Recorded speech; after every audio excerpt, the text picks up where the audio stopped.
What's happening, guys? Welcome to the Obseadian Fishing Podcast. Whether you're listening to it on a podcast, Apple, Spotify, or watching the YouTube video, today we're going to be talking dropper loop fishing.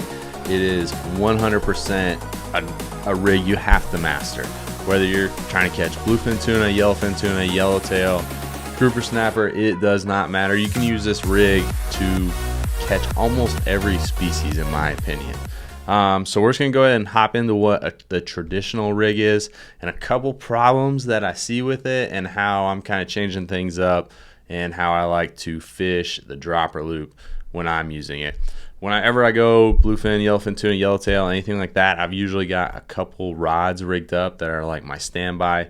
It's going to be, a fly line rod, a dropper loop rod, and then a jig rod or two. This is a rig, in my opinion, you have to master and always be ready to pull out, switch up to it if you see some other guys catching fish on the dropper loop rig, or if you just want to give it a try because nobody else is getting bit on jigs or something like that. So for the sake of this video, my hook on here is obviously a little bit big. I just wanted to put that disclaimer out there so you guys don't think I'm using a 4/0 Super Muto. But anyways, so dropper loop is what I like to do. It depends on what you're targeting. If you're going for yellowtail or yellowfin, I usually like 30-pound leader. If I'm going more towards the bluefin side of the house, I'm going to be fishing 80-pound gold. It's got the diameter of 60-pound fluorocarbon. You can use 60. I personally like to go with 80, just the way like my drag is set up and the knot strength and everything like that. I'm more comfortable with that 80-pound with having a thinner diameter than I am running like a 60-pound. So got my swivel on top, and then I'm going to use 2 to 3 foot of leader. I like to be a little generous with my leader, so that's just how I like to rig it. Some guys use a shorter leader, some guys like to use a longer leader. So let's just call it 3 feet, and then I've got my circle hook. I like to use the ringed Mutos or Super Mutos. Forget which one exactly it is, but it's got a ring on it.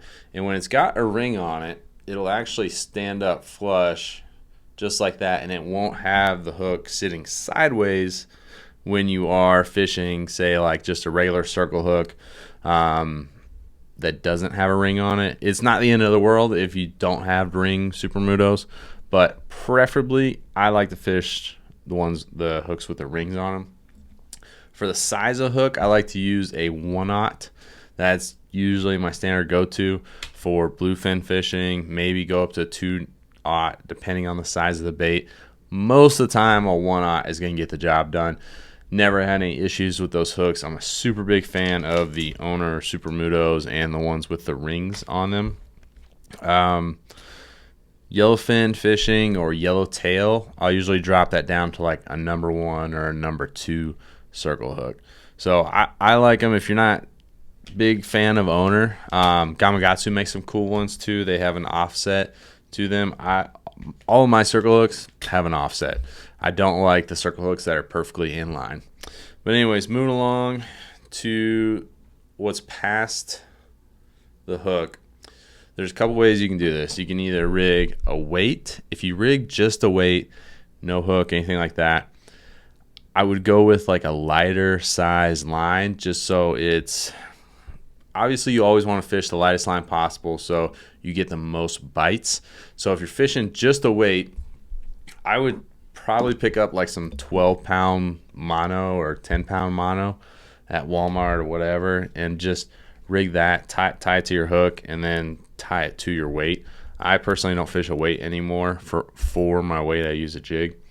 But yeah, use another 2 or 3 feet and tie your weight on there if you want to go that route.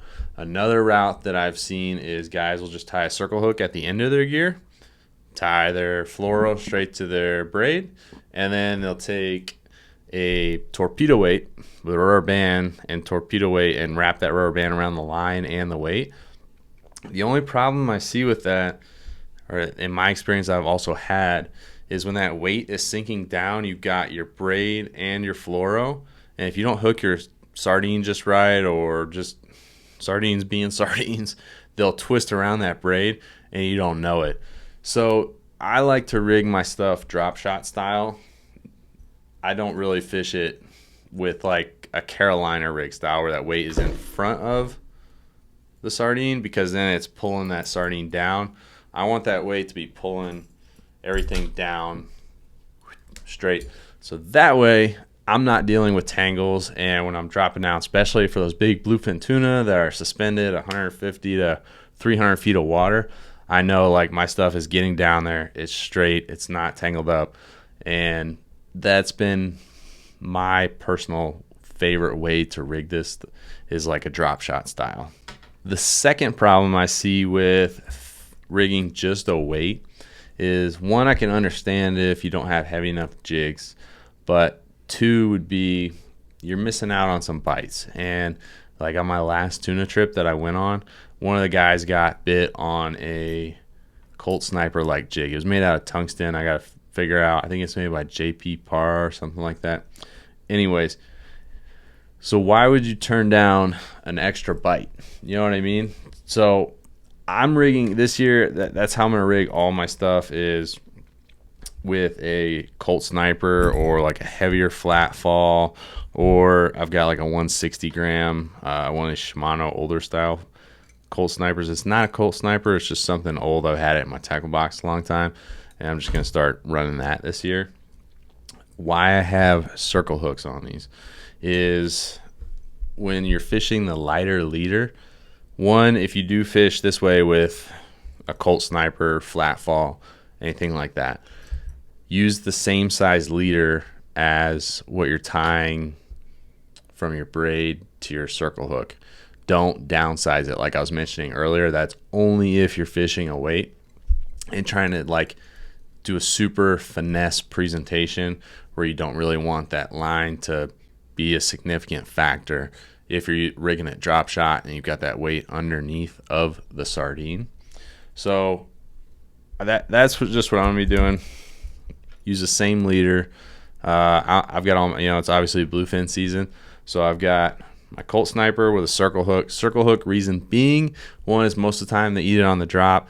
Two is I'm usually not working this rig super fast back to the water. It's not like a vertical jig where I'm dropping it down and then speed cranking it on the way to the back or on the way back up. You can do that, but generally this circle hook is going to be the way. That way you got circle hook on the top, circle hook on the bottom. It drops down and you get bit and you just come tight on that fish, and 9 times out of 10 you're going to hook them right in the corner of the mouth and land 9 out of 10 of those fish. I'm a super big advocate of the circle hook because I think the hook to land ratio is phenomenal versus a J hook or a treble hook. If you do want to rig it with something besides a circle hook, I would recommend a treble hook. But then you got to watch out for those big bluefin chewing through your leader, and that's why they rig those jigs with 200-pound fluorocarbon. And even then, they still get chewed up. If it catches on a tooth and it just gets chewed through because of the abrasion.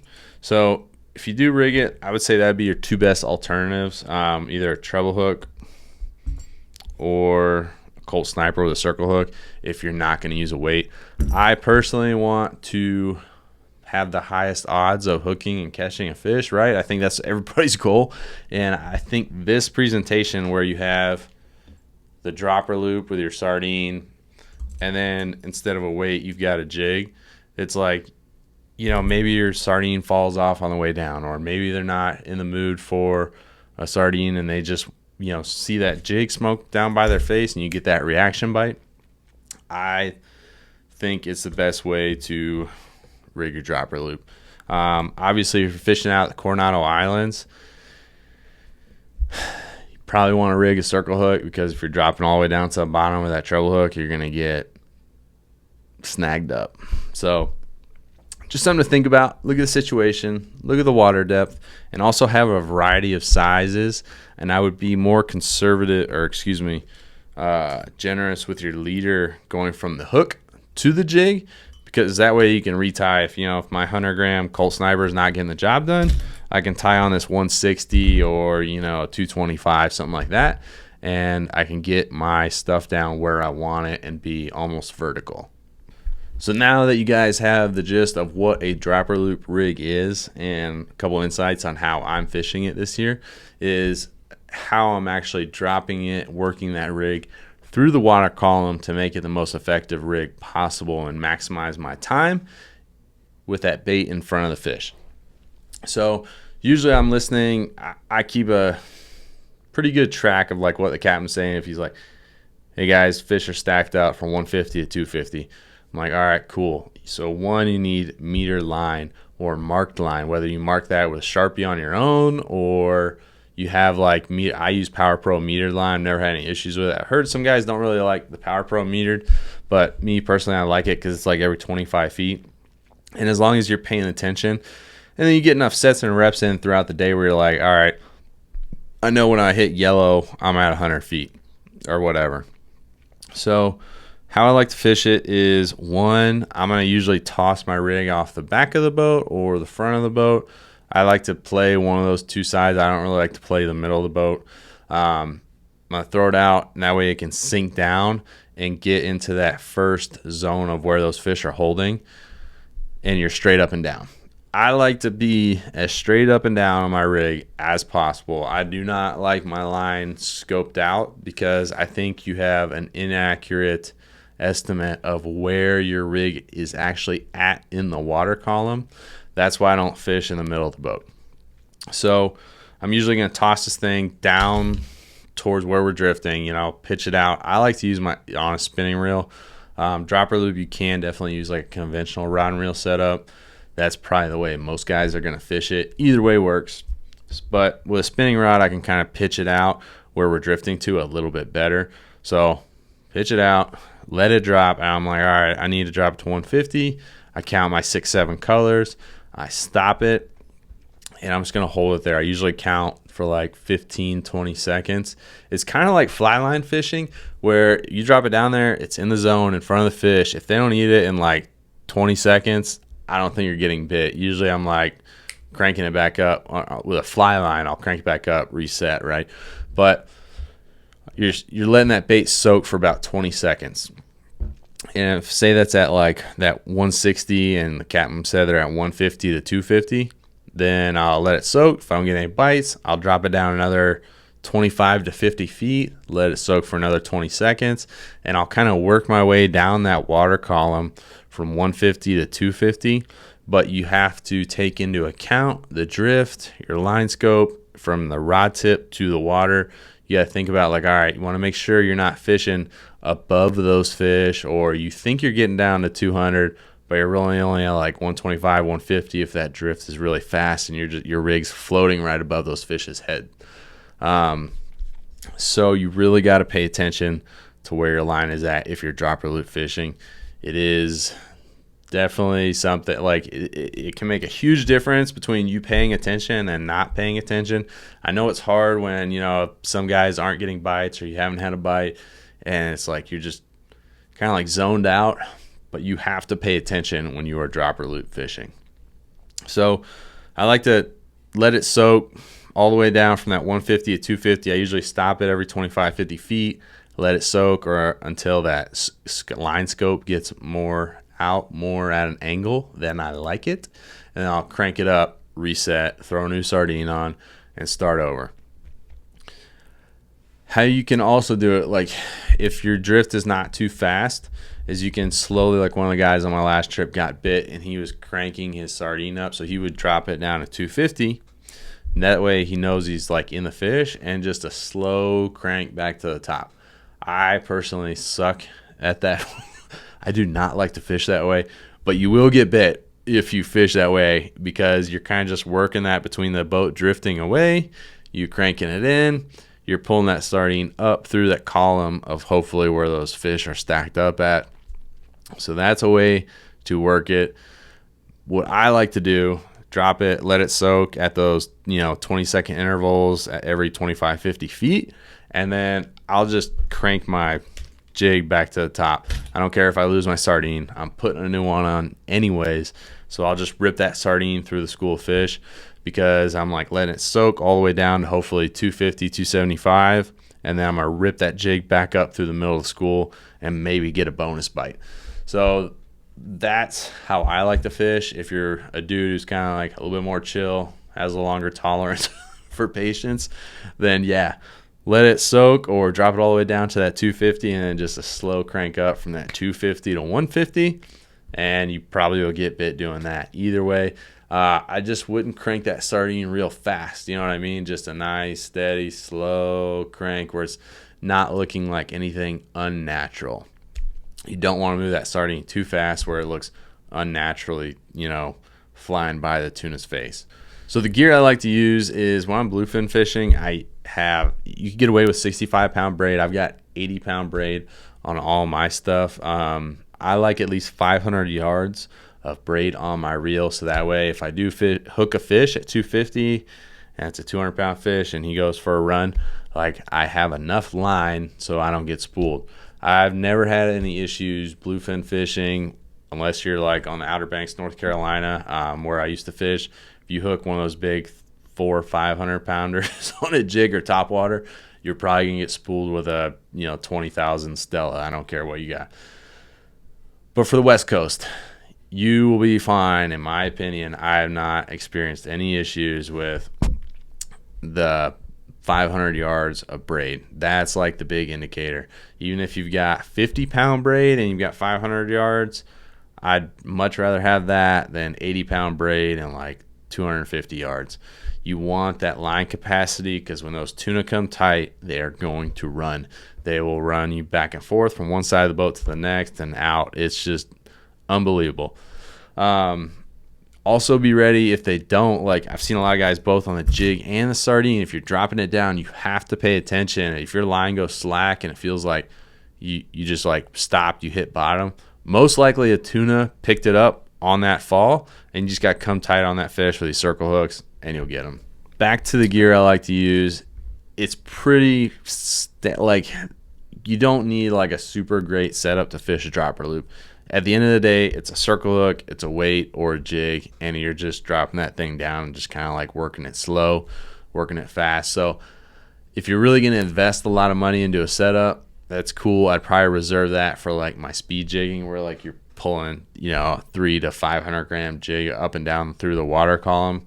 I'd probably invest my money in a higher grade setup with that kind of gear versus like the dropper loop. Dropper loop, you can use it on a rental rod. You can use it like, as long as your fluorocarbon, your braid, and your line capacity is good to go, you can get away with pretty much any setup. I am a big fan of Sargosas, and then I've also got a Speedmaster that I like to use. I'm a spinning rod guy. That's just what I like. So you do have the option there to fish it either on a conventional rod or a spinning rod. Just make sure it has a little bit of a tip on it and it's not too flimsy. If you are looking at rods, I think Travalas made by Shimano are some of the best rods on the market. They've been out for a super long time. I've caught a ton of fish with them. They're light rod. You have that maneuverability. You're not getting like worn out with a heavy rod and reel. So I like a spinning rod and a Travala, like a Shimano Sargosa and a Shimano Travala. That's my go-to. And then I'm always using Power Pro braid, Seaguar fluorocarbon, gold label. I think that thinner diameter fluorocarbon is worth a little bit of extra money. Just to wrap things up, if we are fishing the dropper loop, again, I like typically 1/0 circle hook will get you by for bluefin tuna fishing, yellowfin, yellowtail. Typically switch that over to like a number 1 or a number 2. And then have a variety of jigs so that you can get the job done, stay as vertical as possible. Because if you only got a 100-gram Colt Sniper and you left your weights at home and you are scoped out, you're not fishing effectively. So have a variety of jigs rigged up, ready to go, and that way you can just tie a new one on and get that rig straight up and down. And if you guys have any questions, feel free to hit me up at Obseadian Fishing on Instagram. I go fishing all the time, so more than happy to help you guys out. Or if you want to go with me and I can kind of walk you through the process, I'm always looking for some dudes to hang out with. I'm going on the Ocean Odyssey 1.5 day trip coming up at June 21st. So that's the next big one. My work schedule got a little bit busy, so I'm missing the bite right now. They're absolutely smoking the bluefin tuna. I hope they're still biting when we get out there at the end of the month or mid-month. But hopefully you guys got something out of this episode, and maybe, even if it's just going from the Carolina rig style to the drop shot style and you get less tangles, or you throw a jig on there instead of the weight and get an extra bite. I'm a huge advocate for using every opportunity or every avenue to get a bite any way you can, and I think that jig instead of the weight is a key thing that will get you a couple more bites this season. Hopefully it works out for you. If it does, let me know. Super excited to have you guys. If you're listening to YouTube or the podcast, I'm on Spotify and Apple and most other platforms. If you guys can subscribe, that would help me out a ton. And until next time, guys, tight lines. Later.